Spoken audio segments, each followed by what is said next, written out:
Azizki buni ichida o'tirib nima qilyapsiz? Yoki buni motori qayerda o'zi? Topolmayman. Yuring, men sizni ko'rsataman qayerda joylashganini. Ketdi. Bilal aka, o'tgan safar Rolls-Royce Spectre qo'ygan edi, 3 kunda sotilib ketdi. Bugun nima mashinani sotamiz? Bugun aka Ferrari 296 GTS Spider versiyasini sotamiz. Koreya emas, Germaniyadan kelgan.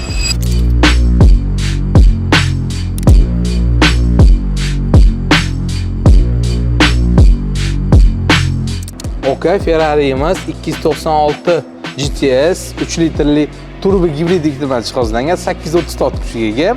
0 km soatiga 2.9 sekundda chiqadi. Bilal aka, bu gibrid bo'ladigan bo'lsa, buni ovozi ham chiqmas ekanda. Azizki, buni qo'ysangizchi, bitta siz ovozini eshiting.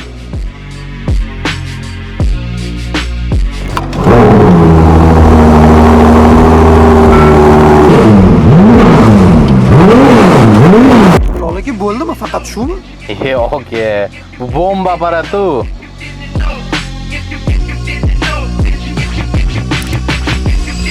Yo'q, endi nima deysiz?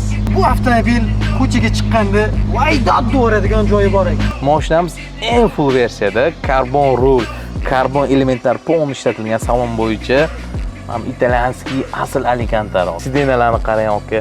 Ko'sh sidenalar karbon elementlar ishlatilgan. Aka, tomondan ochib yopadigan mexanizmining o'zi 50 ming yevro atrofida turadi. Aka, shuncha narsalarni tushuntirib berdingiz. Buni o'zi narxi nechi?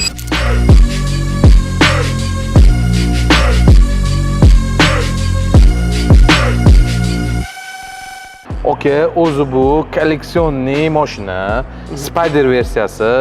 Olib qo'ysangiz buni faqat narxi oshadi. Aka, agar bizani obunachilik kelsa, yo'lga o'tib beradigan joy bormi? Bo'lgan narxini 460 ming qilib beramiz, aka.